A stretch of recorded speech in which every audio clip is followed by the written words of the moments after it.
Então, muito boa noite, tá?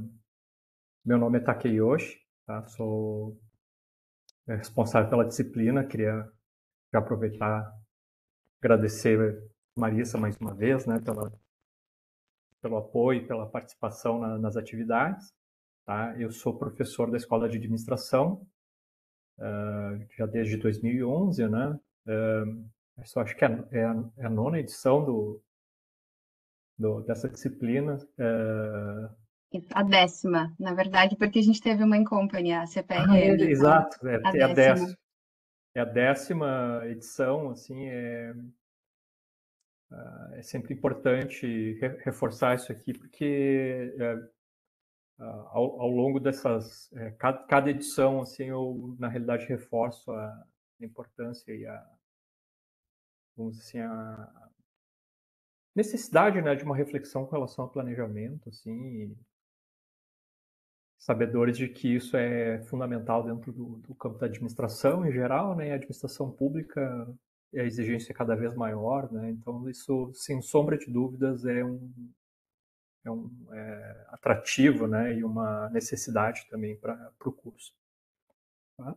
Atualmente eu também sou diretor da escola, tá? Já faz 6 anos que eu sou diretor, então também sou um pouco um praticante, né, além de professor, né, então também tenho minhas incursões aí dentro do âmbito da administração pública, especificamente dentro do contexto universitário, né, onde também, assim, algumas das características que aparecem na disciplina, elas ganharam contornos diferentes ao longo dos últimos anos, assim, sempre é importante em termos de reflexão, tá? Então, assim, o objetivo da aula de hoje ele é fazer pontes, né, entre o conteúdo da primeira semana e o conteúdo dessa segunda, tá? Que elas são importantíssimas ali nesse sentido de fazer as conexões dos diferentes conteúdos, tá? Então, a apresentação é para fazer um pouco essa ponte, tá? Onde, então, as justificativas, o porquê planejar, né? Aparece com bastante força nessa primeira semana, nas reflexões na leitura. E na segunda a gente entra um pouco mais especificamente dentro das especificidades de planejar dentro da administração pública, tá? E também a questão de algumas, vamos dizer assim, características e restrições também com relação ao que acontece dentro do campo da administração, né, quando se fala de planejamento, tá? Então a apresentação hoje também tem esse objetivo de trazer algumas pontes, né? Fazer umas conexões, tá? Sem ficar repetindo o texto tanto da primeira como da segunda semana, tá bem? Muito bem, então a apresentação está disponível, como a Marisa já falou, tá? E a ideia é, obviamente, então, fazer essas reflexões aqui. Sempre a gente faz conexões tanto no campo teórico, no sentido de que as teorias nos ajudam a explicar os fenômenos, mas também no âmbito prático, né, como uma ciência social aplicada. A administração necessita ter sempre essas vamos dizer assim, interconexões quando se fala sobre o fazer, né, o atuar do administrador dentro do campo da administração pública. Tá?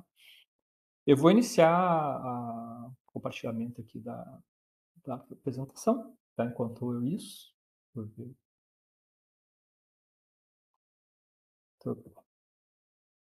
Se acontecer alguma coisa, por favor, me avise, tá? Agora foi.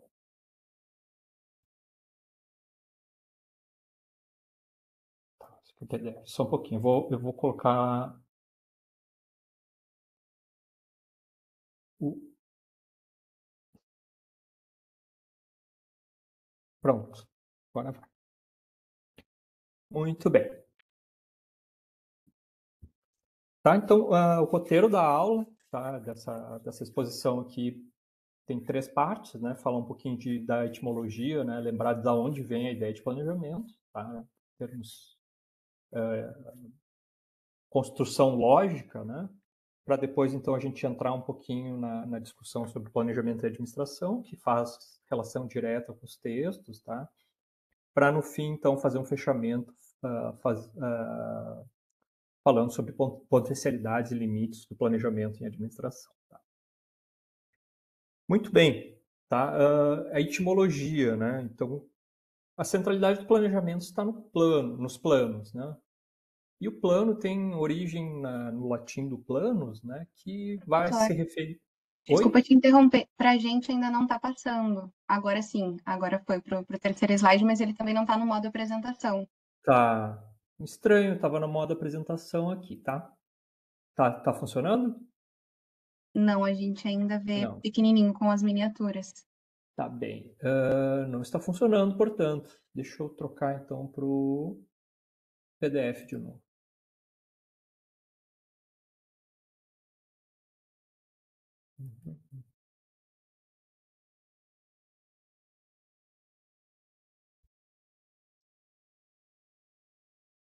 Tá aparecendo? Tá aparecendo. Tá, melhor assim.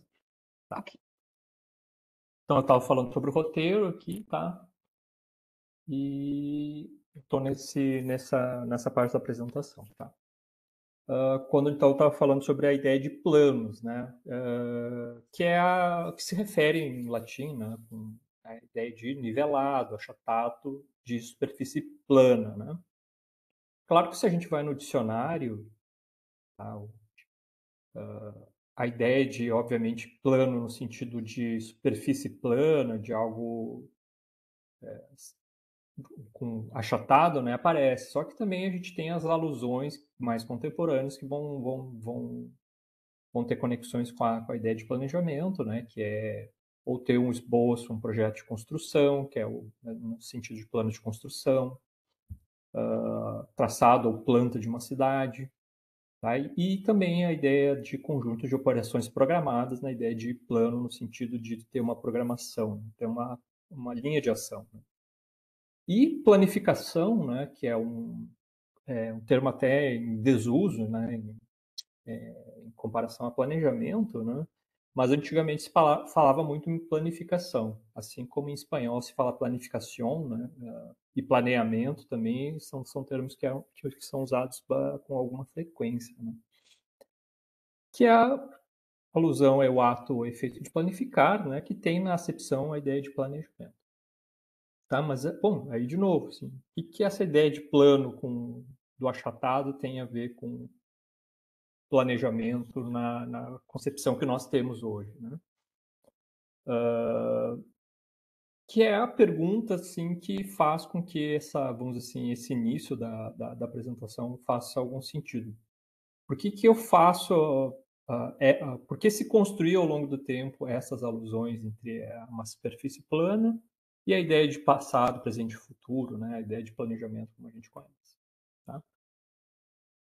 E aí eu faço essa provocação a vocês, né? Que é a ideia do mapa, né? Que ele é vamos dizer assim, uma forma de criar esse elo entre a ideia de planos, né? No sentido do latim tradicional, clássico, né? Com a ideia de planejamento que a gente tem hoje, né? Que basicamente, né, em algum determinado momento da história, né,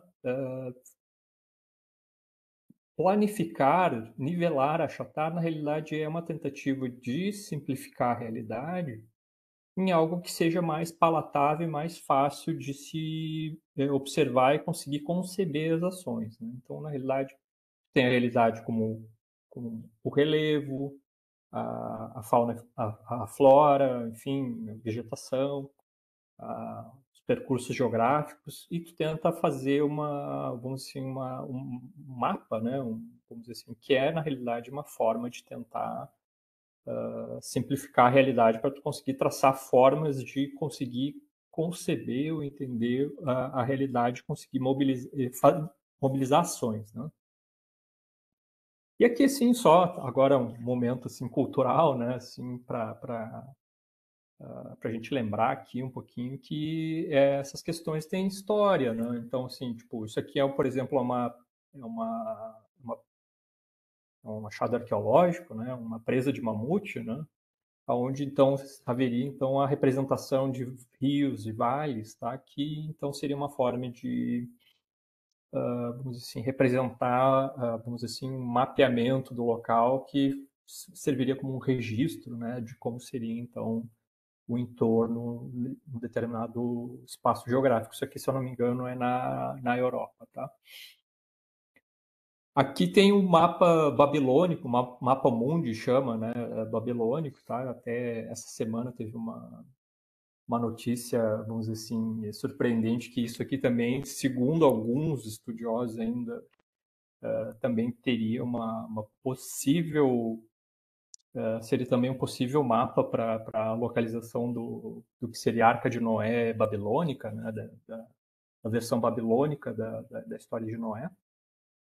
Mas até então, assim, a gente sempre fala dessa representação aqui como sendo o mundo como concebido pelos babilônicos, né? Aqui existe uma outra, vamos dizer assim, representação, né, já do Egito, né, com relação então a como seria então o trajeto, né, a forma como para sair desse plano que nós existimos, né, isso, e o traçado, né, o caminho para chegar no outro mundo, o mundo do além-vida ali, e todos os encantos e, vamos dizer assim, procedimentos que são necessários passar para chegar até o outro mundo. Assim. Então, também, assim, na ideia assim, de um plano, né, uma forma de chegar ao outro mundo, assim, que também é parte também de uma representação cultural, né, existente nessa época do Egito, tá? Esse aqui seria, então, é a primeira, né, tentativa de mapeamento do mundo como um globo, né? Então, assim, datando de 1507, está tentando fazer essa conexão, né, do mundo como ele supostamente seria, né? Então, por exemplo, você sabia que a América do Norte tinha o tamanho que tem, né? Então, vocês vejam, e a Oceania também tá com proporções desproporcionais, no caso, né? Ou quase inexistente nessa representação aqui. E aqui tem uma representação ampla, né? Mas também levando em consideração as questões dos demais planetas orbitando, no caso aqui, geocêntrico, né? Onde, então, se tem uma ideia de quais são os períodos de dias, meses, anos das rotações dos planetas e que eles supostamente estariam girando em torno da Terra. Mas também uma representação que permite compreender ou, vamos dizer assim, ter alguma previsibilidade com relação ao comportamento dos astros. Tá? Por fim, tá? Esse aqui é o último que eu coloquei, assim, se chama Tranças da Liberdade, né? Ele é baseado no fato verídico, né, que aconteceu em Cartagena, lá na Colômbia, né, onde então diversos agrupamentos étnicos africanos foram escravizados na época da colonização. E uma das etnias africanas tinha nas tranças, né, uma forma de comunicação e que também servia como alguns elementos de status. Né? E para promover a fuga, né, do cativeiro, da escravização, várias negras usavam as tranças para desenhar o mapa da região, aonde estariam os rios, onde estariam as montanhas, qual seria o caminho da rota da fuga. Tá? Então, isso tirei aqui de um artigo da BBC, que na realidade é baseado num livro, né, onde essa história é rememorada, né, que por algum tempo também foi, de certa forma, invisibilizada na própria Colômbia e depois resgatada por historiadores com relação a essa história, né, surpreendente, assim, de usar, inclusive, o corpo humano, né, o cabelo, como uma forma de poder traçar um plano, de conseguir fazer registros, né, com relação vamos dizer assim, essa possibilidade de encadear e ter uma noção que fomenta a ação. Muito bem, tá? Então, findo então algumas alegorias, né? e, vamos dizer assim, reflexões, né? O que a gente pode fazer, assim, de aproximações entre planos e mapas, né? Então, primeiro, né, que o mapa, tá, eles, ao longo da história, tem sido criado, né, para definir, explicar, representar, organizar e locomover no mundo, né? E ajuda a entender essa ideia da origem do plano, né, enquanto a ideia de planejamento que nós temos, né? O que o mapa é? Tá? O mapa, obviamente, é um produto tecnológico, conhecimento, tá? Que incorpora experiências, técnicas, matérias-primas de produção, etc. Tá? É preciso também lembrar que ele tem usos práticos, ou seja, tem propósitos por detrás da sua utilização, né? E ela é incorporada na sua própria produção, tá? Obviamente eles estão embasados e têm interligações com questões culturais de visão de mundo, tá? E, de alguma maneira, nos permite pensar as ações desde outra perspectiva, né? Então, o mapa, ao representar algo, alguma coisa e representar a realidade de uma forma, de certa forma, simplificada ou processada, eles nos ajudam a pensar a ação desde outra perspectiva, tá? E, de certa forma, o planejamento, quando a gente fala no campo da administração, ele também está imbuído dessas lógicas que fomentam os mapas. Tá? Só que, obviamente, a gente tem outros tipos de tecnologias, outros métodos de trabalho também, que, de certa maneira, assim, guardadas as devidas proporções, é claro, assim, eles tentam, né, a reproduzir essa lógica dos mapas. Tá? E aí, a segunda dimensão assim, que é preciso lembrar, né, com relação aí vem a dimensão da incerteza, que é o título da disciplina também, né, e o ponto a ser, vamos dizer assim, ressaltado, né? Um mapa, assim como qualquer plano e qualquer processo de planejamento, elas não eliminam incerteza, tá? Surpresas, intempéries, mudanças. Podemos nos preparar para algumas questões, podemos criar expectativas, mesmo que parciais, né, com relação a alguns eventos, mas o mapa em si, qualquer plano, ele não elimina essa incerteza. Tá? O que a gente consegue é ter uma tentativa prévia de preparação da ação. Tá? Então, assim, nenhum plano, nenhum planejamento, na realidade, ele elimina a incerteza. Incerteza é algo que a gente sempre tem que conviver com. Tá? Eu acho que isso é importante, porque nenhum mapa pode evitar um tornado, um tufão, uma chuva, uma seca. Tá? Então, são essas as proporções que são necessárias a gente lembrar, né? Porque muitas vezes a gente, não, eu tenho um plano, eu tenho agora um traçado preciso. Nem sempre é assim. Essa é a reflexão que eu provoco em vocês aqui na, na alusão, né, e na aproximação da ideia do planejamento e dos mapas. Tá? Muito bem. Tá?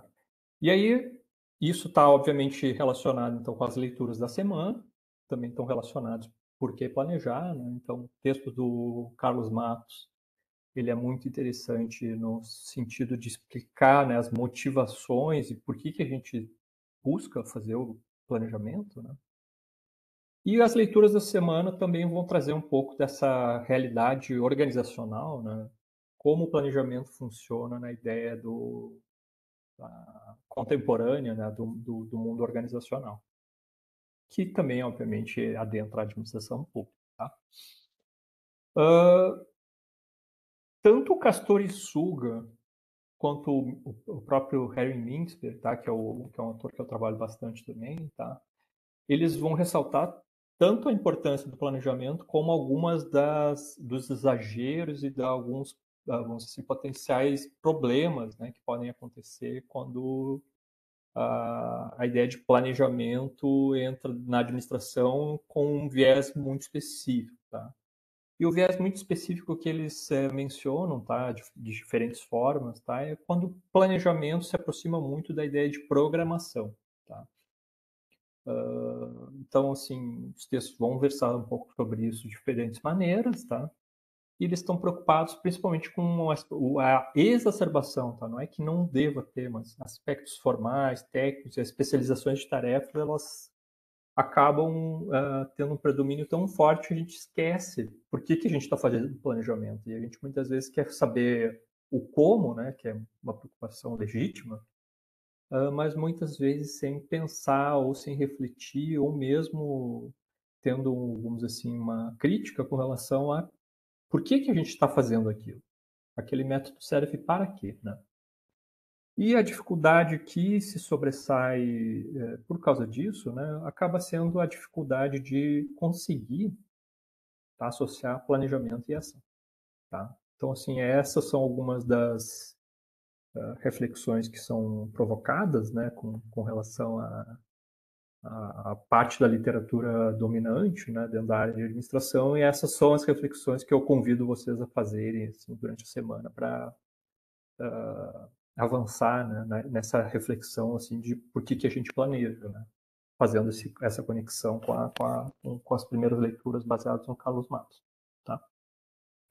É evidente que dentro da literatura de administração, principalmente a partir da década de 50, né, a ideia de, vamos dizer assim, técnicas formais de planejamento cresce de uma forma cada vez mais ampla e cada vez mais sofisticada em termos de métodos, né, que vão permitir fazer algum tipo de planejamento. Tá? Então, o que tem no Castor Suga aqui, Castor e Suga, tá? Pegando só alguns pontos, tá? Mas enfim, aqui ele faz sintetiza 5, né? Vamos dizer assim, principais críticas, né? Com relação à literatura existente, né? Isso da década de 80, mas elas na realidade são majoritariamente válidas até hoje, tá? Que é tanto a ideia de, vamos dizer assim, separar o pensamento, o pensar e o agir, né? Que é o que ele fala de fazejamento, né? Se opõe ao fazejamento, ou seja, tem quem pensa e tem quem age, né? E ao distanciar, a gente cria alguns problemas de compreensão do que é essa ação fomentar. Tá?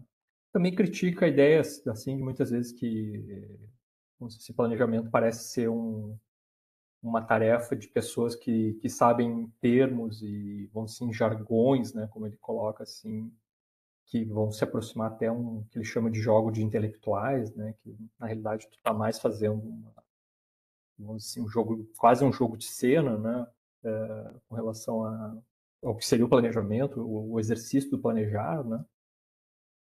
Ele também pode ser simplesmente um conjunto de ritos, tal, ou ter aspectos simbólicos, de status, que eles mais ou menos, né, seriam muito mais para manter aparências e dizer que está fazendo coisa do que necessariamente fomentar a ação, né, ou planejar, né, a ação. Assim como também acaba fomentando, né, como programação, né, que é o crítica que vem daqui, né, a ideia de programação é como se tu tivesse uma camisa de força.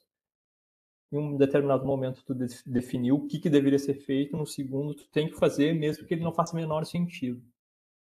Tá? Então, e isso te obriga a fazer coisas que na realidade não tem nenhum senso prático e nenhum senso de resultado. E aqui também, assim, quando o Castor e Suga falam de algumas premissas a resgatar, eu gosto muito de ressaltar essa, principalmente além da questão de fugir dessa dicotomia de pensar e agir, né? Resgatar a ideia de que o técnico político são dimensões quase que inseparáveis assim dentro do campo da administração, né? Como, que é o que ele de certa maneira expõe, né? Que é interessante, né? Que muitas vezes nos cursos de administração a gente pode ensinar o polo técnico, né? De etapas, procedimentos, tá? Mas assim, dificilmente qualquer curso consegue adentrar, né? A diversidade, os diferentes contextos em que vamos dizer assim, as maneiras como, vamos dizer assim, as decisões são tomadas, quais são os interesses envolvidos, que tipo de contexto existe, né? É muito difícil de conseguir, vamos assim, sistematizar essa diversidade dentro de qualquer curso, na realidade, né? Porque muitas vezes isso é, vamos dizer assim, isso é muito específico de contexto, né? E isso ele critica aqui como sendo uma certa ingenuidade, né, do planejamento que ele está chamando de empresarial, né, quando eles enfocam muito no método, na técnica, tá, e negligenciam a leitura dos aspectos políticos da organização.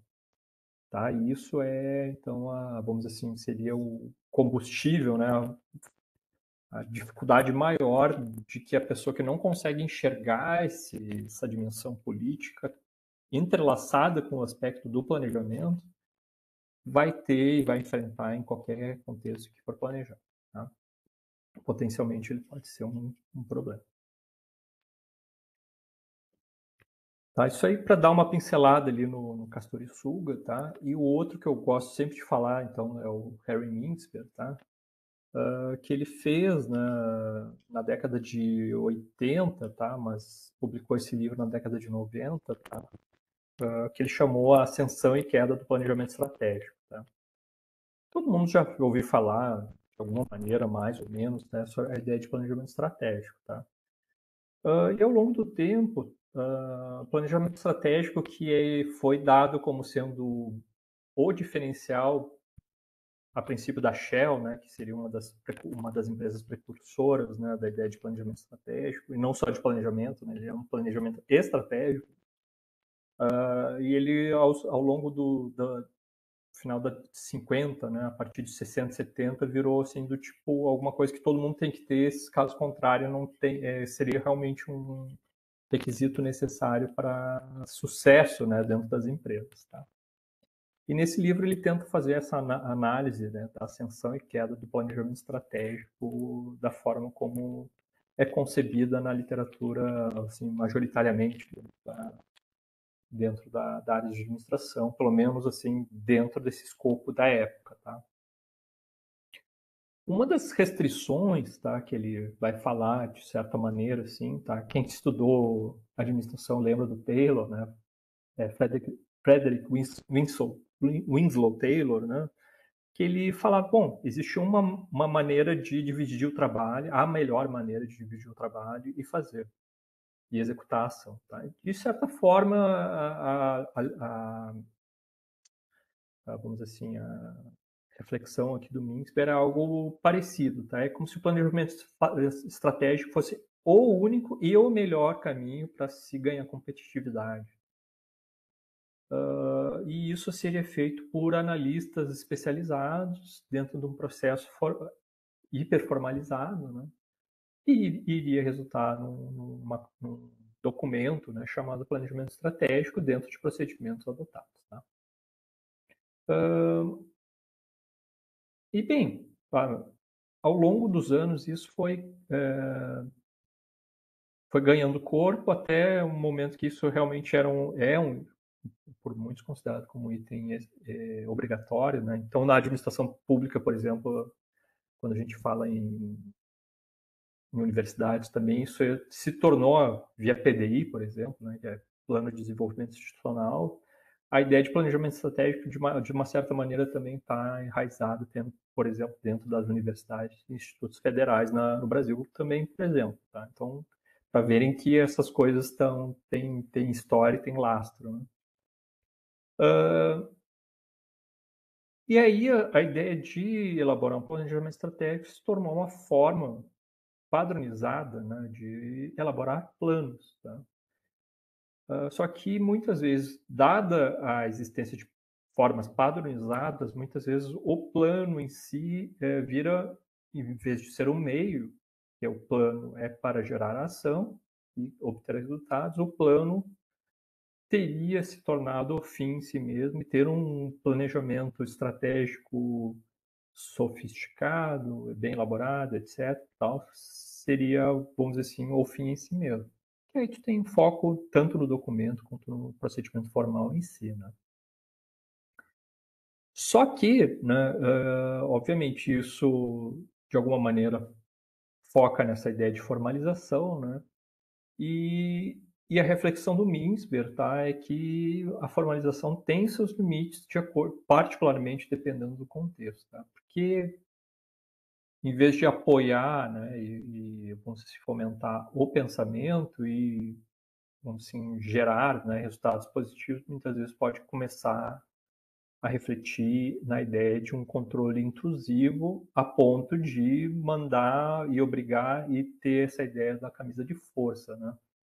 Que a formalização crescente vai cada vez mais diminuindo vamos dizer, as margens de ações, né? Porque ele cada vez mais vai tentar ser mais restritivo na forma de pensar e na forma de agir. Tá? E bem, tá, claro, evidente, tá?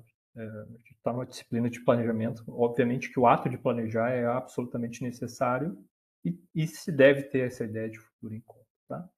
A questão é que muitas vezes a gente deixa, assim, de considerar ou de ter em conta também que algumas dimensões elas não necessariamente respondem por técnicas formalizadas, né, técnicas padronizadas. E que muitas vezes algum grau de não formal ou informal também existe dentro da ideia de planejamento. Tá? Isso me traz um pouquinho. Que a provocação dele são nessas duas frases.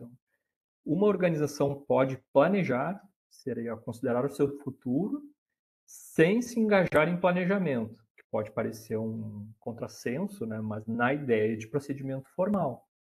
Tá? Mesmo se produzir planos, que são intenções explícitas. Tu pode ter a ideia de planejar para ter ações ao futuro, sem ter um método padronizado, mas produzir planos, produzir intenções explícitas. E, pelo contrário, tu pode ter uma organização que pode se engajar em planejamento no sentido de procedimento formalizado e não planejar. Porque ele, na realidade, não está considerando o futuro em si, as ações que devem ser tomadas ou objetivos que têm que ser de fato executados. Estão se engajando no procedimento formal. E pensem, isso acontece? Tenho certeza que acontece. E isso, obviamente, tem conexões com o que está também no texto do Castor e Silva, que vai elaborar as questões até de ritos, né? E só que eu quero enfatizar também que o problema não está na formalização em si, tá? Formalizar é relevante, tá? Por favor, não me entendam mal. Mas alguns equívocos e, por exemplo, assim, que é comum também, né?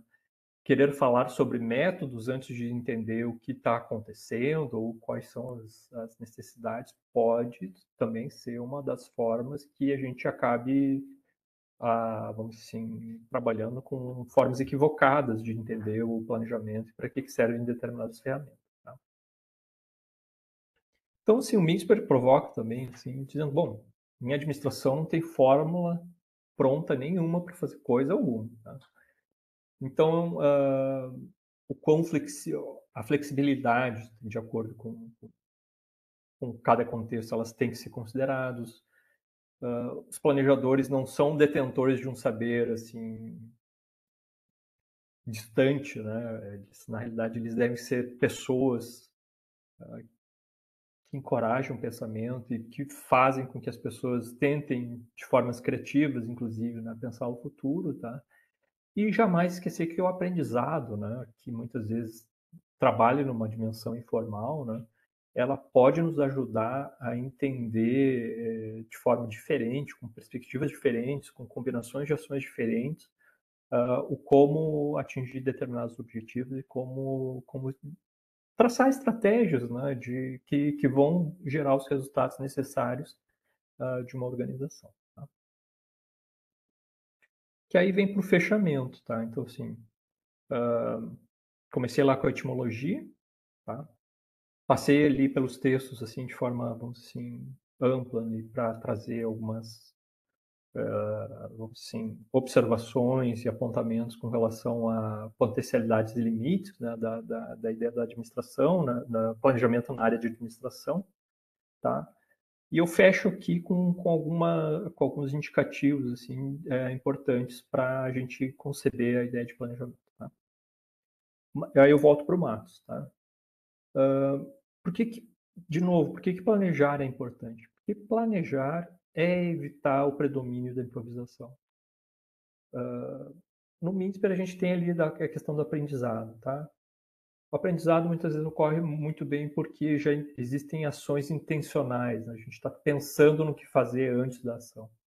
E planejar é justamente evitar o predomínio, né? Não que a improvisação não exista, mas viver só da improvisação é uma restrição e é uma dificuldade que qualquer administrador vai ter para pensar na ideia de como gerir, o que gerir e como gerar resultados, né?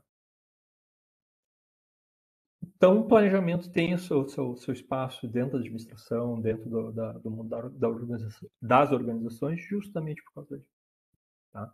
Claro que eu já falei várias vezes, assim, o excesso dos aspectos formais pode inibir tanto o aprendizado quanto a inovação. Tá? Então, a exacerbação dos aspectos formais de técnicas, etc., elas podem gerar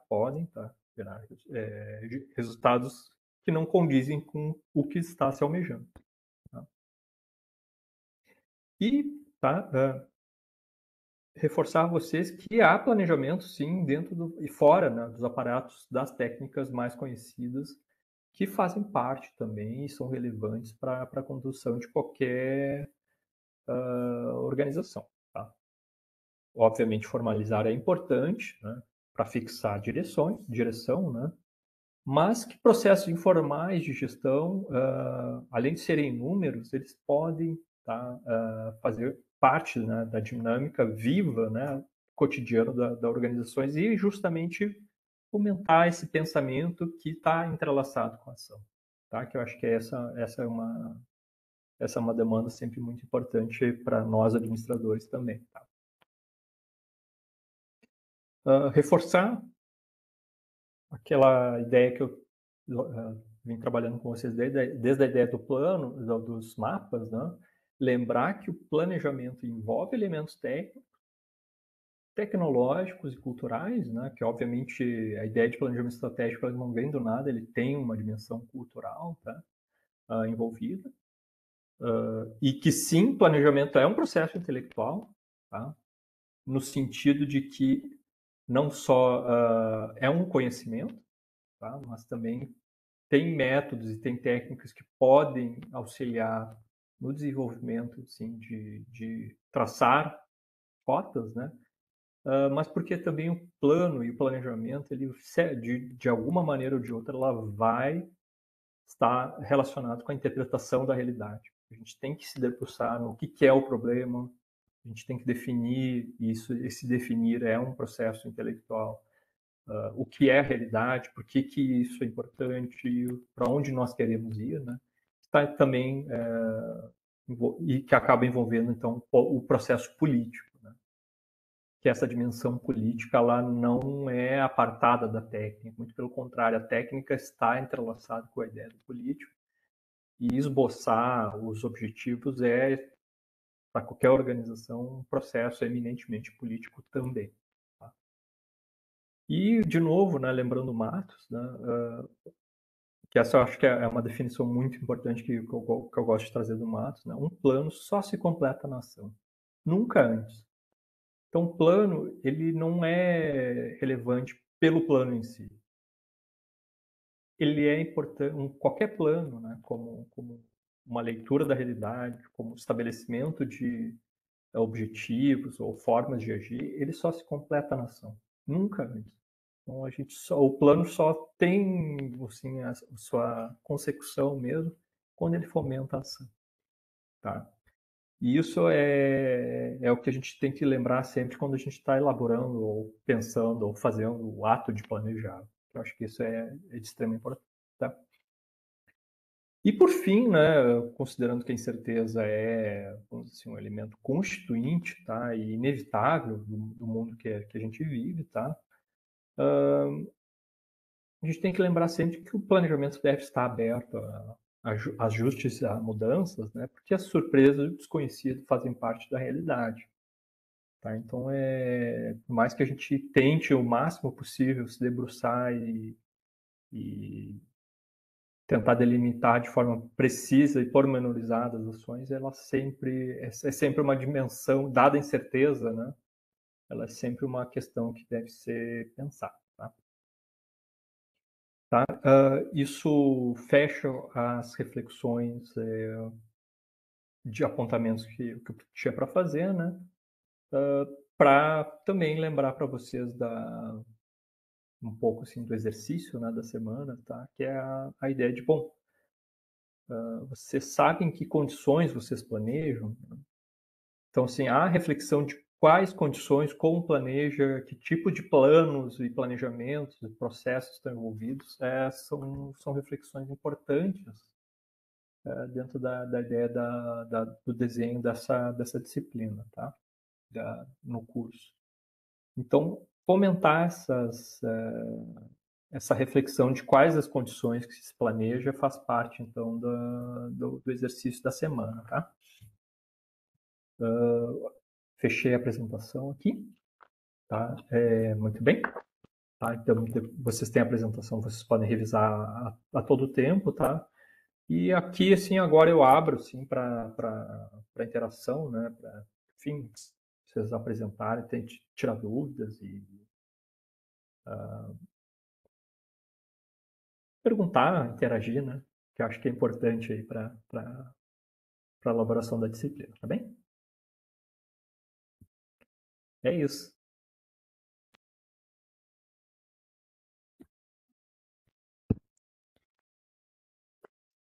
Dúvidas, perguntas?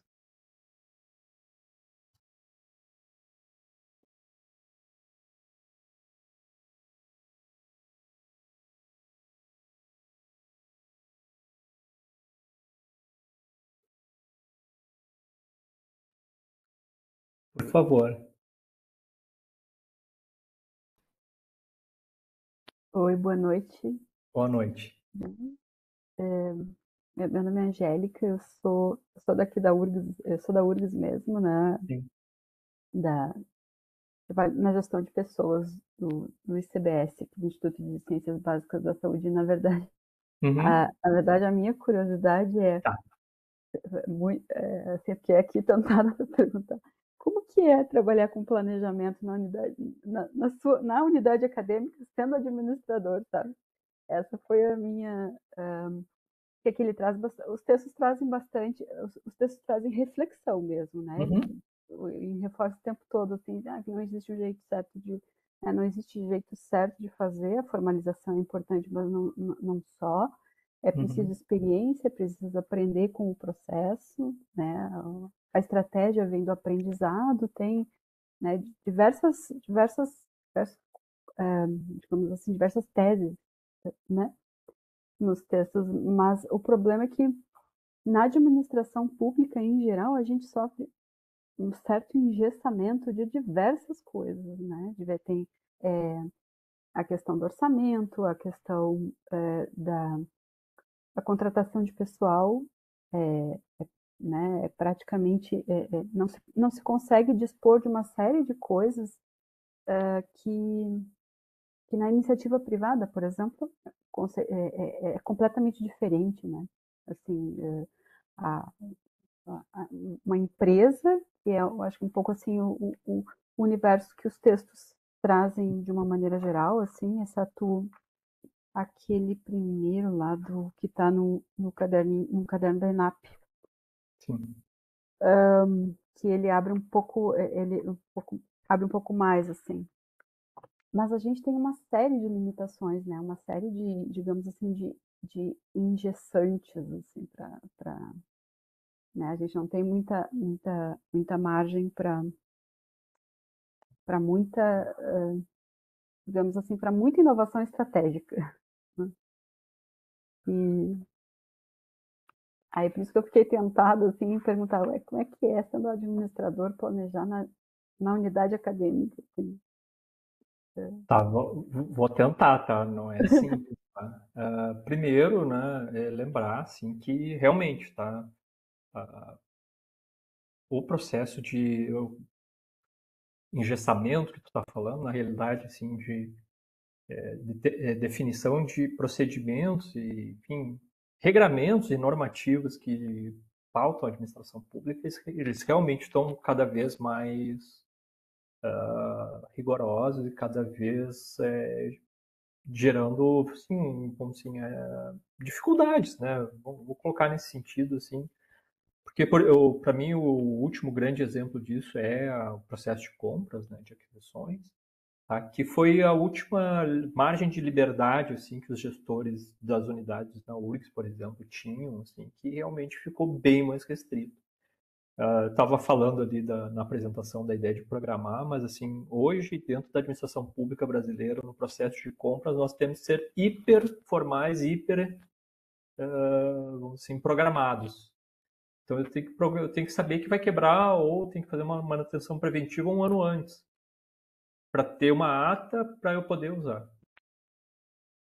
Eu preciso ter uma ideia de quando vai quebrar um computador e pensar um ano antes para poder trocar. Só que, sim, muitas vezes, tipo, poxa, esse ano a gente teve um exemplo mais do que óbvio, assim, né? Tipo, pô, inundou. Pra mim, pior ainda, né? Porque quem não sabe, né? Minha unidade ficou debaixo d'água quase 1,5 metro, né? Pô, como é que eu ia prever que 1,5 metro de água ia pegar? Claro que não tem como, aí até criar uma lei esse ano que é justamente para casos desse tipo, né? Para criar, assim, regras alternativas para casos não previstos, né? Mas aí ele entra como a exceção. Então, assim, na realidade, dentro da administração pública brasileira, cada vez mais isso, pautado por a lei de licitações, ela vale para todo o âmbito da administração pública, né? Ela já nos força a fazer isso. Então, sim, tá, cada vez exige mais assim, programação, exige planejamento, exige, enfim, adotar medidas, né, que vão caminhar para esse sentido de plano como programação, sim. Tá? Ao mesmo tempo que, muitas vezes, mesmo programando, a gente não consegue fazer justamente esse ciclo de pensar e gerar ação, porque muitas vezes o pensar vai ficar tão longe da execução, da ação, né, do agir, que muitas vezes a gente perde, bom, por que eu estava fazendo isso mesmo? E muitas vezes a gente esquece, bom, aí a gente sempre, na universidade a gente se fala em ensino, pesquisa e extensão, tá absolutamente correto, mas na dimensão administrativa começa a criar muito hiato e entre ver o problema e conseguir gerar uma solução, os espaçamentos são grandes. E é óbvio, na minha unidade não é diferente com nenhuma outra. Assim, como esse ato está aumentando, as insatisfações são cada vez maiores. Tá? E é isso que a gente tem que pensar. Bom, como é que se supera isso sem ter orçamento também? Um orçamento cada vez menor. Então, aí é que entra a ideia do aprendizado, da estratégia, de como a gente lida com esse contexto. Então não é diferente de nenhuma outra unidade, tá? Obviamente a gente tem dificuldades e e a qualidade dos gestores, dos administradores de qualquer universidade dentro desse contexto é justamente quem consegue diminuir esses hiatos e consegue gerar, vamos dizer assim, formas de superar essas adversidades são as que conseguem ter uma qualidade de, vamos dizer assim, qualidade de prestação de serviços melhores. Né? Mas é cada vez mais difícil. Isso, obviamente, a gente tem que. Isso, obviamente, não está só confinado na ideia da administração do ensino do corriqueiro, tá? Que isso aí é um trabalho da dissertação do Roger, né? O Roger Jager, que é da Proplan, né? Ele fez um trabalho muito interessante ali no mestrado comigo. Muitas vezes algumas das soluções, obviamente, passam pelas fundações de apoio, outras formas também, assim, vamos dizer assim, de conduzir, né, as ações da universidade que não fiquem restritos apenas à ideia do orçamento público, né? Ele está entrelaçado nessas relações com a sociedade, particularmente com fundações. Então, isso tudo faz parte de um emaranhado, claro, tem os aspectos políticos, os aspectos da própria universidade, tem as questões históricas. Então, eu estudei um pouco sobre isso, assim, a URGS passa década, vai e volta, assim, a gente está mais ou menos em problemas parecidos já faz um tempo, então são coisas interessantes, assim, que fazem parte da, da, da história da URGS, assim, mas que também várias outras universidades têm problemas assim, então o fato de ter consciência dos problemas não facilita, na realidade, o processo, tá, Angélica? A gente só fica um pouco mais consciente do tamanho dos problemas, assim, que obviamente vamos dizer assim, o desafio de conseguir superar essas dificuldades são cada vez maiores. Essa por enquanto, isso é o que eu posso te dizer, com certeza. Estamos juntos, então. Claro. Se tu Obrigada. se tu ouvir falar de uma unidade que não tem esses problemas, tu me chama, tá? Que eu quero estudar. Seria um case de sucesso. Não, a gente tem, por exemplo, as estaduais têm, principalmente São Paulo, né? Elas acabam tendo outros caminhos que podem seguir que não são os mesmos que nós, né? Mas assim, pô, vi a notícia do colega ali dizendo que estavam desligando a luz lá da UFRJ, por exemplo. Pô, então assim, pá, tá faltando orçamento, a dívida cresce e o orçamento diminui. Bom, o que que tu faz, né? Quem é que vem nos ajudar? Então, nessas horas. Então, isso aí é difícil. Não é singelo, assim, obviamente, aí envolve, principalmente quando envolve as grandes universidades, ela vai envolver uma dimensão política, tem mobilizações que devem ser feitas.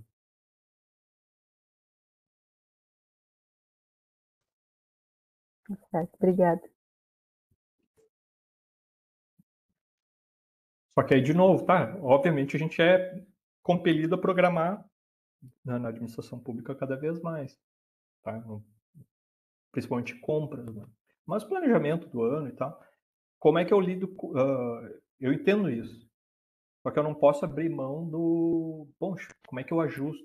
Como é que eu resolvo? Como é que eu aproveito oportunidades para conseguir extrair o máximo possível para melhorar a qualificação da infraestrutura e das condições de trabalho, né? Então, assim, tipo, um exemplo, tá? Assim, Angélica, só para no primeiro ano da pandemia, a gente começa o ano pensando numa coisa. Chegar março, trava tudo. Chega no meio do ano, ninguém sabe nada, assim, mas a gente tenta voltar tudo à distância. Eu não deixei de ter arrecadação própria, por exemplo, na minha unidade. O que eu fiz antes de fechar o ano? Eu disse, bom, se a gente não sabe o que vai acontecer, eu vou comprar o máximo de equipamento possível, porque lá na frente eu não sei se eu vou conseguir comprar de novo. Eu peguei todo o dinheiro que tinha, eu comprei computador. 6 meses depois, o computador que custava, sei lá, 3 custava 5. Aí só que eu tinha comprado a 3. Tô com um parque melhor, assim, de computador que vão durar um tempão, assim.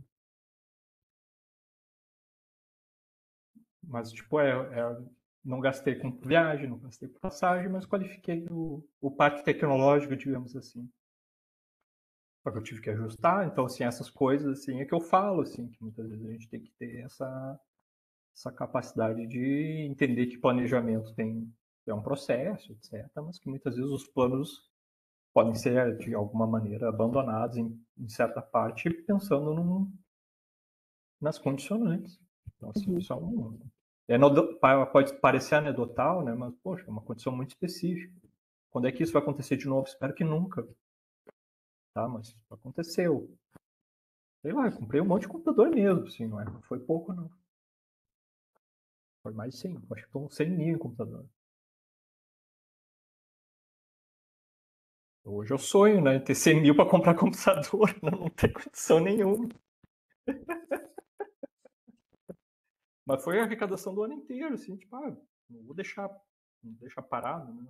Que a gente vai precisar. A gente só foi usar depois, né? Porque ficou mais um ano parado e tal, mas os computadores estavam comprados. bem não perecível, então não tem problema.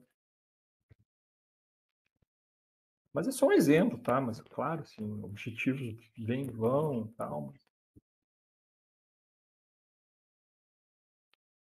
Não é simples. E não tinha central de compra nessa época ainda.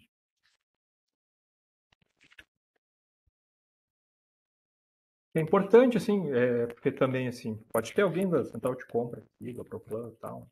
Já orientei gente da Proplan também. A questão não é ter central de compras, também para quem é gestor entender que, bom, a realidade é outra, não importa. Então, tem que centralizar as compras, ótimo. Como é que a gente tira o melhor para a universidade com essa realidade? E insistir até que funcione. A gente não tem opção. A gente, e aí eu falo na URGS, mas isso aí na realidade vale para todo órgão público hoje. Prefeitura, governo do estado, todo mundo tem que comprar centralizado. Aí o desafio, o caso é conhecer, dentro da diversidade da universidade, centralizar É que a gente vem do acumulado de cultura de descentralização e de uma hora para outra a gente está centralizado. Obviamente necessita de um processo de aprendizado, enfim. Isso a gente também tem que reconhecer que não é do mundo. Mas, assim, potencialmente essa ideia pode, e esperamos, né, trabalhos para que ele gere realmente resultados positivos. Tá? Acho que a longo prazo isso acontecerá. Mas enquanto isso não vai acontecendo, a gente vai ajustando. Mas é uma dificuldade que vale para nós, vale para todos os federais, prefeituras, governo do estado, governo federal, autarquias.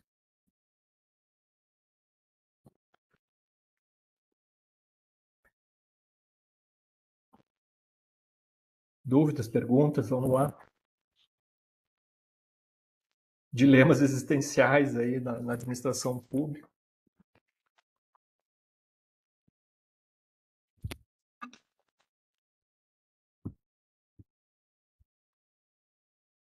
Tá, porque aí é outra coisa, tá? Para não dizerem que eu não falei do um como também, né? O texto da última aula, né, da próxima semana, ela traz uma forma, né, de tentar sistematizar, assim, de contextualização dos problemas de planejamento, tá? Então, muitas vezes, onde a gente tem casos onde a programação vai funcionar melhor, em outros casos, a gente vai tem que ter perfis de planejamento diferentes, tá? Então, para oferecer, né, uma forma de reflexão que tenha efeitos práticos, tá? Tem esse texto da última semana, tá? Que é um texto lá da área de planejamento urbano, mas que encaixa bem dentro da administração pública também. Tá? E, bom, o texto está em inglês, tá? Não tem tradução, tá? Mas hoje em dia, com inteligência artificial, aí, a coisa facilitou para quem não está habituado com inglês, mas eu recomendo que tentem aproveitar a oportunidade para exercitar o inglês aí e buscar, né? Enfim, aprimorar um pouquinho nesse aspecto. É um texto só, né? Ele tem um inglês razoavelmente simples, tá? Então eu convido vocês também a fazer a leitura do texto. E aí eu falo um pouco mais sobre ele na sessão da próxima semana, tá? A Marissa deve ter comunicado também que a gente ajustou algumas datas também dos exercícios, né? Ainda Sobre não. como... Eu ia mandar mensagem finalizando a aula. Ah, tá bem. Então, spoiler, tá? Quem tá aí viu, quem não viu vai ver no vídeo e vai receber a mensagem depois. Então tá tudo certo, tá bem? Acho que é isso, tá? Semana que vem nós voltamos, tá? Com esse outro texto, tá? Da Christensen, tá? Bem interessante. Tá bem? Certo. Obrigada, professor. Eu vou finalizar a gravação, então.